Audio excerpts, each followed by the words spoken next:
Olá pessoal, meu nome é Yolanda Silva e hoje nós iremos falar sobre o livro Encarnação de José de Alencar.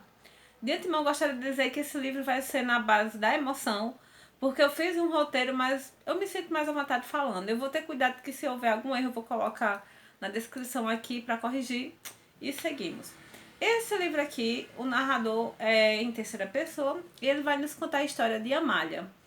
A história começa com Amália, o narrador sempre vai estar falando-nos sobre a história do ponto de vista da jovem Amália. E em alguns momentos vai trazer-nos a presença de uma pessoa muito importante na história. Mas levando em consideração o texto, o tempo que foi escrito, né? O texto foi escrito em 1893, na segunda metade do século XIX, e por isso se trata de um romance romântico, um romance urbano. Um romance que demonstra como vivia a população brasileira, né, na segunda metade do século XIX. Mas esse romance ele vai ser especial porque ele vai trazer elementos da literatura gótica. E eu vou falar sobre isso mais pra frente, principalmente no final, que vai rolar spoiler. Mas eu vou avisar pra vocês. Então a história é simples, na verdade é a história de Amália. E essa Amália tem por volta de 9 anos e ela vê um jovem casal que morava numa chácara ao lado.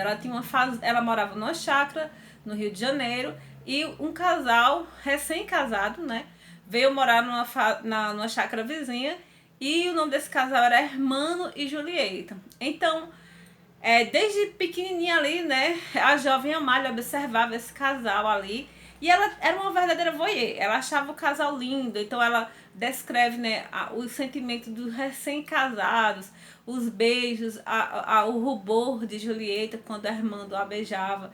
E ela se encanta por aquele casal. E aí ela por meio da narradora não, por meio dessa personagem que o narrador vai contando essa história, é que nós vamos saber que Julieta engravida, só que vem a falecer, e o Hermano se torna um recluso. E daí começa toda a intriga da narrativa, né? Porque desde então ele não quer saber de ninguém. E a descrição da chácara de Hermano é praticamente aqueles castelos medievais. É uma chácara, né, gente? Mas ela é sombria, trancada, misteriosa. Somente um empregado, né? Um cara que era tipo mordomo de Hermano é que fazia os serviços e voltava. Ele não tinha muito contato com a sociedade, a não ser fazer negócios. E certa vez ele foi para a Europa fazer uma viagem e voltou com muitos de caixas misteriosas. E todo mundo queria saber o que tinha naquelas caixas. Isso é muito importante. Então, dá-se uma guinada na história e a gente já vê a Malha ali com 17, 18 anos nos bailes, né? Do Rio de Janeiro, ela sendo uma das mulheres mais cortejadas, mas ela se interessava assim, não queria saber de casamento, até que aparece assim o Henrique e ela começa a conversar com ele. A mãe acredita que ela quer namorar Henrique, que é um médico, mas na verdade ela estava se aproximando de Henrique para saber mais sobre aquele excêntrico, né, hermano que vivia recluso na chácara vizinha à casa dela. E aí, o Henrique fica assim encantado com a beleza da menina, com a inteligência e decide intermediar um romance, né, entre Hermano, que já estava viúva há alguns anos, e essa jovem. E aí que começa a treta da história, gente. Eles dois acabam, né, pelo que dá a entender, Hermano não quer saber de nada, mas a gente vê que há várias referências assim mitológicas. A gente vê que a Malha é tipo uma sereia. Ela vai cantar uma ópera, né? Que é. Eu esqueci a ópera agora, meu Deus. Ela vai cantar uma ópera que Hermando ouvia a sua antiga esposa, já falecida, cantar. E ele se encanta e vai até a janela. E aí começa, né, todo um romance. E de imediato a Malha quer desistir porque vê que o amado lembra demais da antiga esposa. Então ela tem um momento de cortejo ali entre os dois, mas finalmente eles se casam e ela vai morar na chácara onde vivia a antiga senhora Julieta. E aí, gente, é que começa a intriga propriamente dita da história, porque nós vamos ver todos os elementos da literatura gótica, mas de uma forma maravilhosa, à la brasileira, sabe? Aos modos brasileiros. Só pra dar uma pitadinha assim pra vocês verem. Então imagine só que você se apaixona por um homem, casa com ele, mas ele quando vai beijar você parece que tá vendo a assombração da ex-esposa. E você fica na dúvida, será que essa mulher realmente é real? Será que ela tá aí? Porque, gente, antes de Amália casar com Hermando, ela viu uma mulher na casa de Hermano, né? Ela viu porque ela, da janela dela dava para ver o tocador, ou seja, o quarto da moça que pertencia à antiga esposa. Ela vê a mulher sentada lá e ele se ajoelhando diante daquela mulher. E ela pensa que é outra mulher, mas ela ficou pensando, será que é a antiga esposa do meu marido? E aí, gente, esse casal vai ser assombrado pela antiga esposa chamada Julieta. E aqui eu dou a vocês de para parar, então um romance romântico com esses elementos góticos, né, que viam sobrenatural nos assustar, e a gente fica confuso, será que é sobrenatural, será que não é sobrenatural? E você vai ter que ler para descobrir. Ou então, se você quiser continuar sabendo, eu vou falar aqui agora, né, dando spoiler. Então, por favor, se você não quer saber spoiler, para a resenha agora. Só fica quem quer saber um pouco do final. Então, gente, esse livro aqui, ele tem umas partes tão filosóficas que eu gostaria de comentar aqui, de acordo com o que eu for, né? Como é que se diz? Como eu for lendo aqui pra vocês. Então, ó, só pra vocês terem uma ideia do que acontece. No caso aqui, eu vou ler essa citação pra vocês que é um momento em que a gente fica assim, confusa. Será que realmente Julieta, em forma espectral, um espectro, um fantasma, apareceu? Na página 150, Hermano, né? O narrador começa a citar. Hermando soltara-lhe as mãos no momento em que seus lábios iam tocá-la, e ergueu-se pálido, hirto com uma visão pasma, como se um espectro surgisse a seus olhos. Perdão, murmurou com a voz abafada. Esta súplica, porém, Amália conheceu que não se dirigia a ela, pois o olhar do marido passava por cima de sua cabeça e evitava-se além. Ou seja, ao momento que Armando realmente começa a se apaixonar pela jovem esposa, mas desde que ele a leva para casa dele, ele começa a ficar meio culpado, achando que está traindo a sua primeira esposa. E é interessante notar que onde é que se aparecem os elementos góticos na narrativa. Então a primeira coisa que eu vou falar para vocês é que o elemento gótico é justamente quando o narrador foca na personagem, uma mocinha que se apaixona por um cara misterioso e vai morar numa casa misteriosa. E essa casa misteriosa tem uns elementos do gótico, tipo um quarto, esconderijo, que você entra num lugar e dá para outro lugar. A decoração desse ambiente também, por exemplo, aqui no antigo tocador de Julieta, né, onde é um esconderijo guardado, tudo que está lá, e é legal quando a gente descobre o que tem lá, é branco, né, ela vai dizendo que a decoração era mais branca, madeira branca de ler, a decoração, um retrato gigante, né, do tamanho da personagem. Já o tocador que ele fez para a malha, já é com madeira preta, sempre distinguindo, né, o espaço ali para recriar uma nova felicidade, né? E aí, Amália, diante desses medos, né? Aí, outra coisa também que é interessante lembrar de elemento gótico aqui.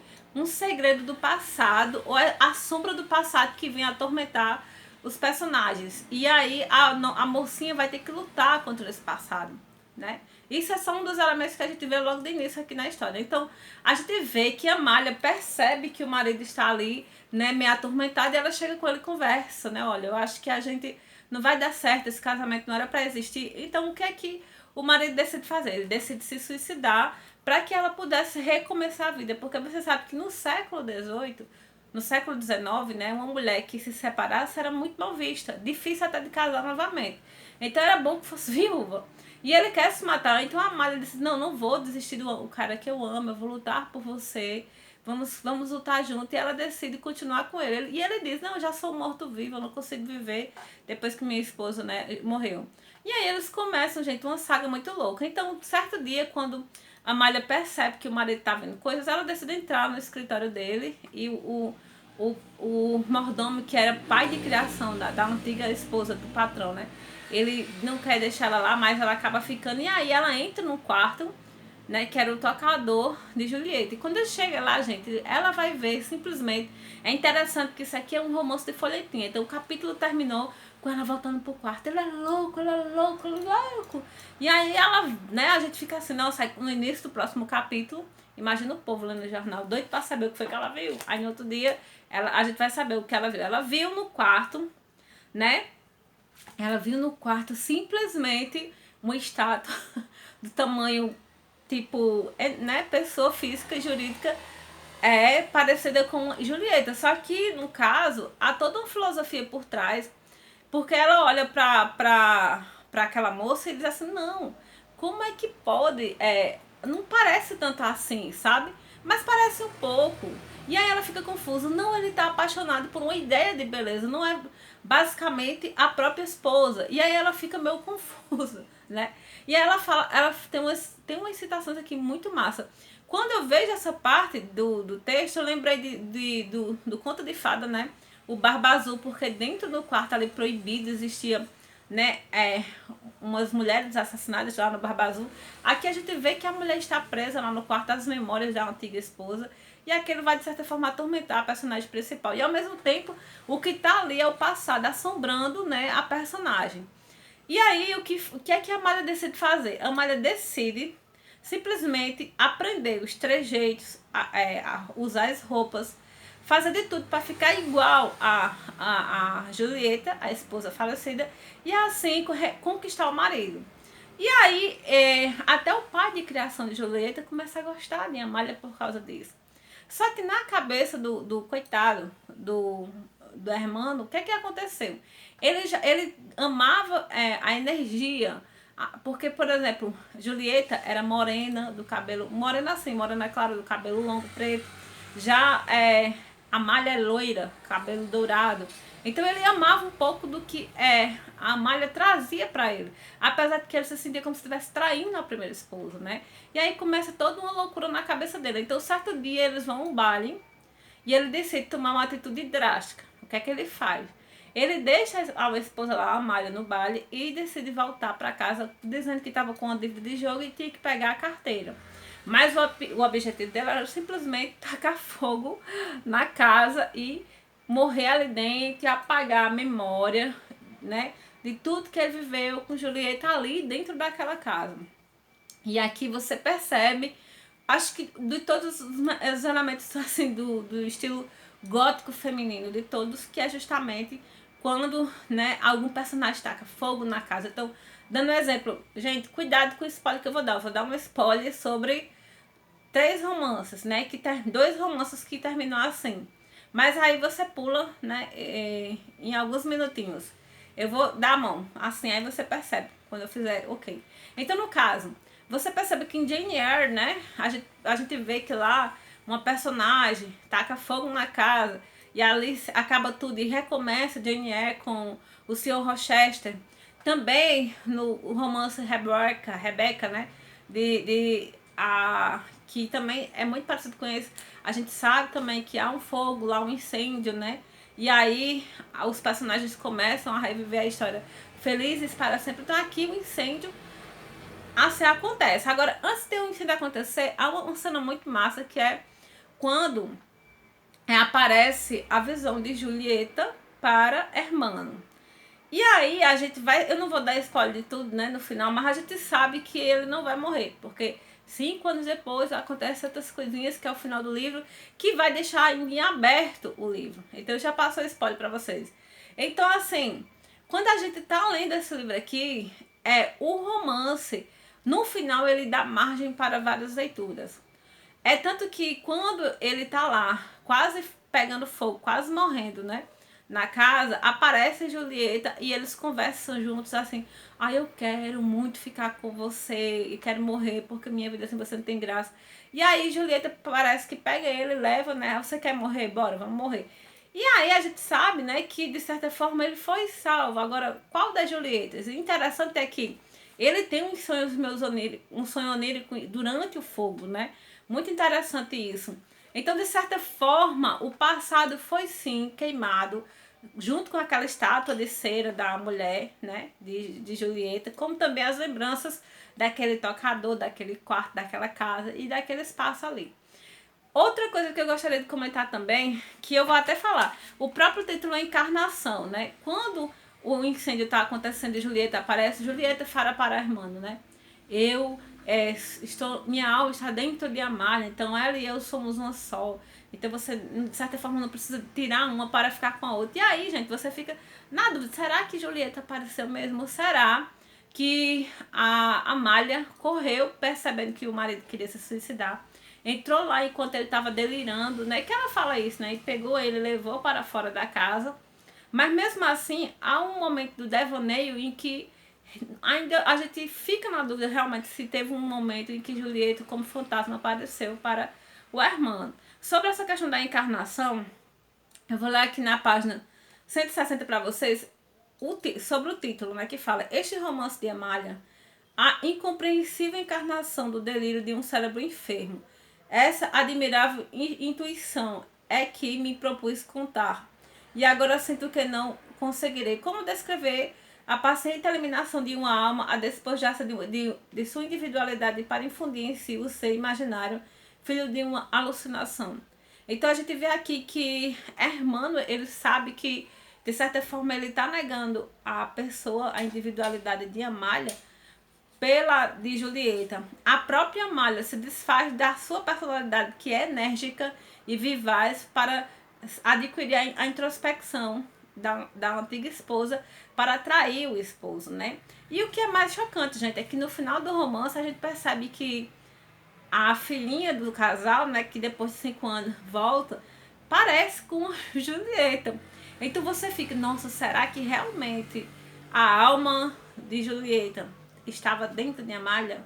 Então, assim, é um romance, gente, que tem todos os elementos góticos, assim, do romance do gótico feminino, né, que geralmente é a treta entre duas mulheres no espaço da casa, né, o espaço familiar. Geralmente o romance do gótico feminino, ou o patriarca vem atormentar a mocinha, ou então uma outra mulher vem atormentar a mocinha. E é interessante que esse jogo é muito interessante, que como é que o escritor aqui, né, o José de Alencar, traz o passado, né, no caso a esposa morta, para assombrar a recém-casada, né? E outra coisa também, que eu estava lendo até uma tese, um artigo, sobre essa questão do simbolismo do passado, né? No caso ali, como sendo o brasileiro em busca de uma identidade nacional, e que ele tinha que se desvencilhar, né, do romance, da forma de viver europeu, para ter a sua própria. É uma viagem assim que a moça fez, mas eu achei interessante. Porque realmente, para você adquirir a sua individualidade, você tem que se despir, né, do passado para construir uma nova narrativa. E é isso que eles têm que fazer, né? Então, para isso, você tem que tacar fogo no parquinho, como diz aí o povo, né? O ditado popular sobre o BBB. Então, gente, eu já tô viajando, como vocês podem perceber. Mas o que eu amei nesse romance é que se tem aquela polêmica que eu falei pra vocês, né? Que dizem que Rebeca, eu esqueci agora do nome da escritora, que é Delfim alguma coisa, tá por aí. Esqueci o nome da mulher. Mas dizem que Rebeca foi plágio a sucessora de Carolina Nabuco. Mas os dois, gente, tinham a mesma forminha da literatura gótica que a gente vê aqui. E eu vou ler os três e depois eu vou fazer um vídeo comentando os três juntos e falando nessa questão da forminha do romance gótico, dos elementos que um romance gótico tem que ter para ser um romance gótico feminino.